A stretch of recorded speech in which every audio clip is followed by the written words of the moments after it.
Buenas noches, hermanos. Un feliz sábado para todos los que estén conectados en este momento. Primeramente, le queremos dar gracias a nuestro Padre Celestial y a su Hijo amado por darnos la oportunidad de estar aquí en tiempo de reunión en este maravilloso sábado para estudiar su palabra, para estudiar esta lección maravillosa, hermano. Esta lección está extremadamente buena para estudiar, hermanos. Estamos viviendo en un tiempo difíciles para el pueblo de Dios.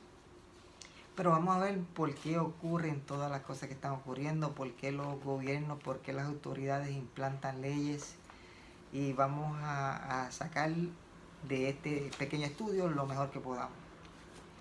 Hay mucha información, hermanos. Esta lección es la lección número 5, que lleva por título Las autoridades, cuándo, por quién y con qué propósito fueron ordenadas. ¿Quién es la fuente de toda autoridad? Romanos 13:1 nos dice: sométase toda persona a las autoridades superiores, porque no hay autoridad sino de Dios, y la que hay por Dios han sido establecidas.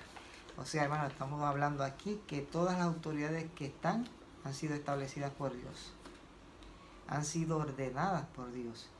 Por lo tanto, hermanos, no importa en los tiempos anteriores a Cristo, posteriores a Cristo y en tiempo presente, todas estas autoridades, todos estos gobiernos, todos los imperios que hubieron fueron ordenados por Dios.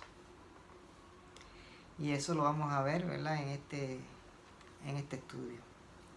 Así, hermanos, ¿no debe entonces existir para un propósito bueno y sabio? Una pregunta. Dice Romanos 13:4, la primera parte nada más. Porque es servidor de Dios para tu bien. Gloria a Dios. Es servidor de Dios para tu bien. O sea, están implantadas estas autoridades para proteger al pueblo de Dios. Aunque aparentemente parece ser lo contrario en ciertos momentos, pero todo tiene un propósito. Dios tiene un propósito en todo esto. Así que, hermanos, dice: ¿de qué sería culpable quien se negara a reconocer la legitimidad de las autoridades para gobernar? ¿Verdad? Dice de modo en Romanos 13:2, de modo que quien se opone a la autoridad o a lo establecido por Dios resiste. Y los que resisten acarrean condenación para sí mismos. Quiere decir, hermanos, que nosotros no podemos ir en contra de estos gobiernos, no podemos, porque sería acarrear condenación para nosotros mismos. Y quiero leer una nota muy importante de la nota 1. Y voy a leer porciones nada más, hermanos, porque por falta de tiempo. Dice: no debemos menospreciar la utilidad o la importancia de los gobiernos civiles. Son una necesidad en la actual condición de las cosas. Se convirtieron en una necesidad como consecuencia de la caída. O sea que todas estas autoridades se han convertido en una necesidad desde la caída. ¿Para qué, hermanos? Dice: para controlar a los malvados y a los que de otra manera sería una carrera salvaje y desenfrenada del crimen.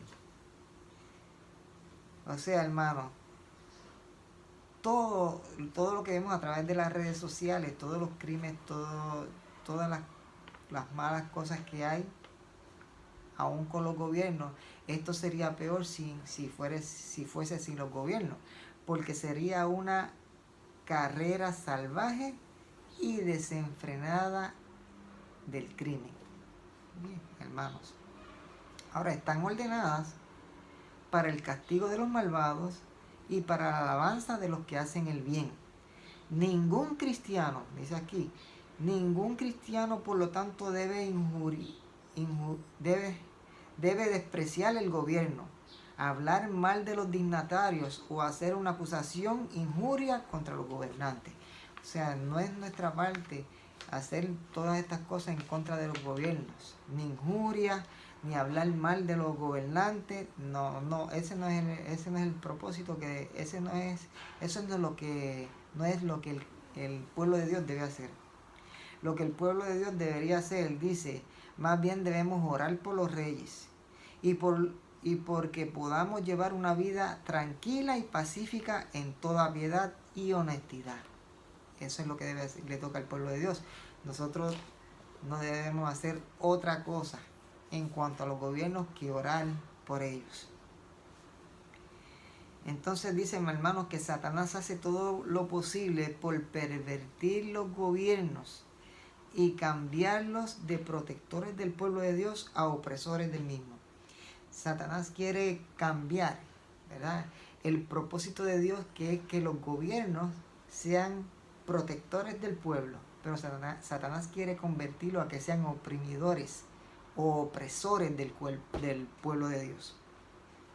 Así, hermanos, vivimos en tiempos, yo diría, y esto lo confirmo con todo lo que veo, muchos cristianos, el mundo cristiano está en una angustia terrible, se sienten en una prueba, con esta pandemia se sienten en una prueba terrible, que las decisiones que se tomen puede costar su vida eterna, o la salvación y vida eterna, o perdición.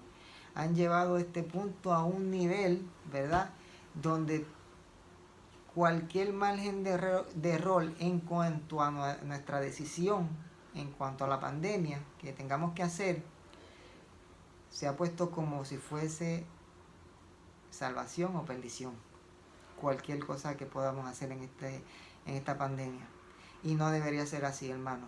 Eso sí lo cae más para el mundo cristiano, los que tienen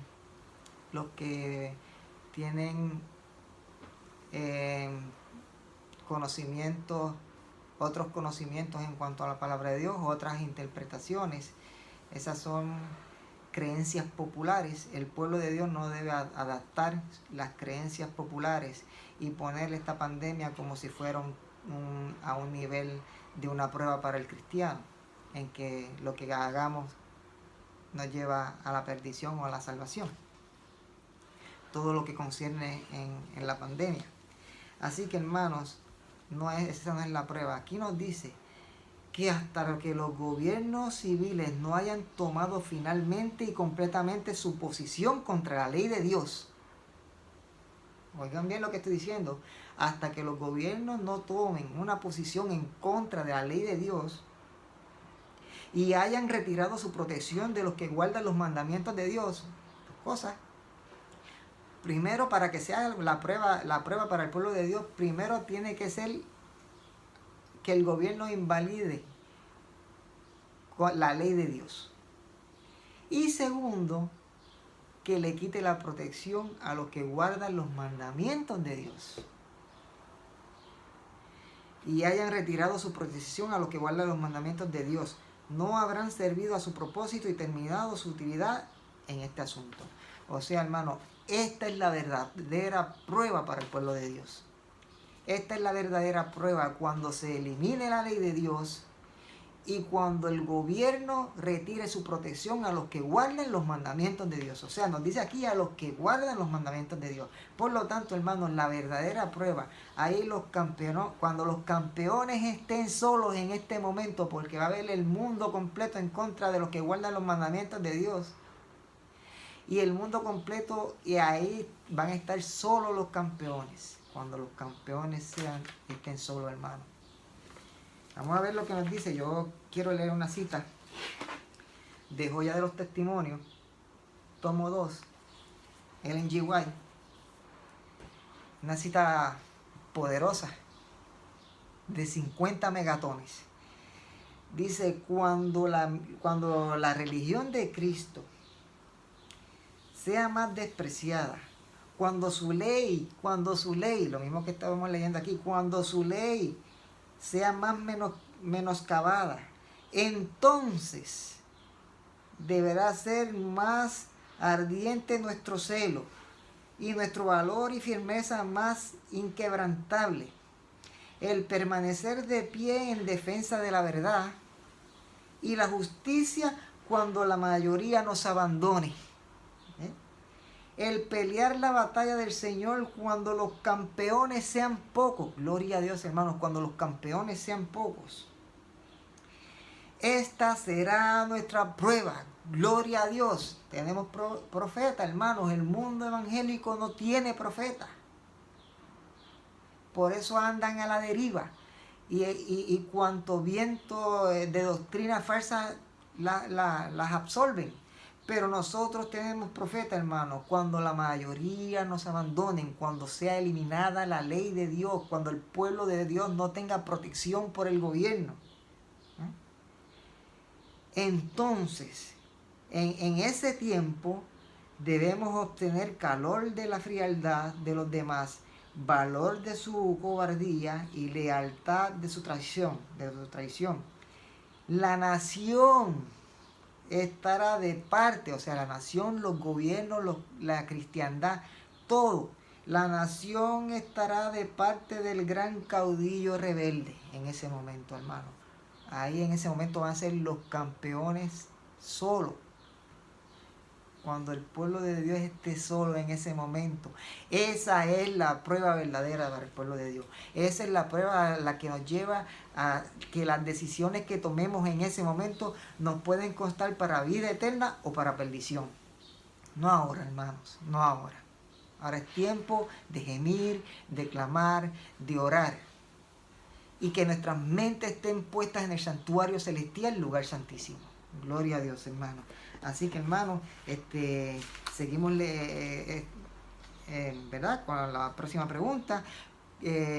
¿Cómo se llama a los gobernantes civiles? ¿Cómo les llamó? Hay muchos versículos. Vamos a escoger a Jeremías 27:6. Dice, y ahora yo he puesto todas estas tierras en manos de Nabucodonosor, rey de Babilonia, mi siervo, dice el Señor. Mi siervo. ¿Le llamó mi siervo a quién? Al rey de Babilonia, a Nabucodonosor.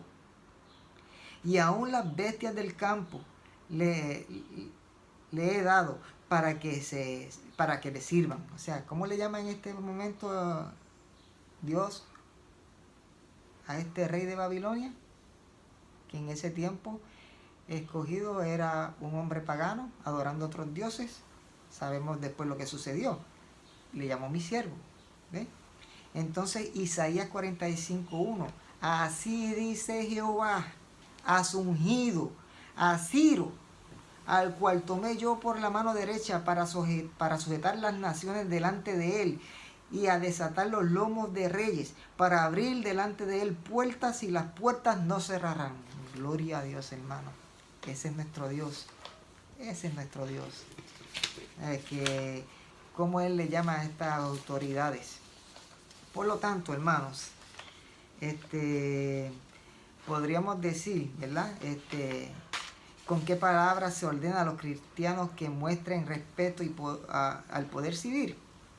Pues vamos a leer Tito, ¿verdad? No la vamos a leer toda. Dice Tito, capítulo 3, verso 1. Dice, recordarles que se sujeten a los gobernantes y autoridades, que obedezcan, que estén dispuestos a toda buena obra. Eso es lo que recomienda la palabra de Dios. Que a nadie difamen, que no sean pendecieros, sino amables, mostrando toda mansedumbre para con todos los hombres. Gloria a Dios, hermano. Entonces nos sigue diciendo, primera de Pedro 2:14, primera de Timoteo 2:1 y 2. Y exhorto ante todo a que se hagan rogativas oraciones, peticiones y acciones de gracia para todos los hombres, por los reyes y por todos los que estén en su eminencia, para que vivamos quieta y reposadamente en toda piedad y honestidad. Gloria a Dios, hermano. Y dice, ¿verdad? ¿Cuál es la función del gobierno civil? Le hemos dicho, 1 Pedro 2:14, ya los gobernantes como por el enviado para castigo de los malhechores y alabanza a los que hacen bien, hermanos. Esta es Hasta aquí ha llegado el tema, hermano. Espero que sea de bendición para cada uno. Es poco el tiempo. Que el Señor me los bendiga de una manera muy especial. Dios les bendiga.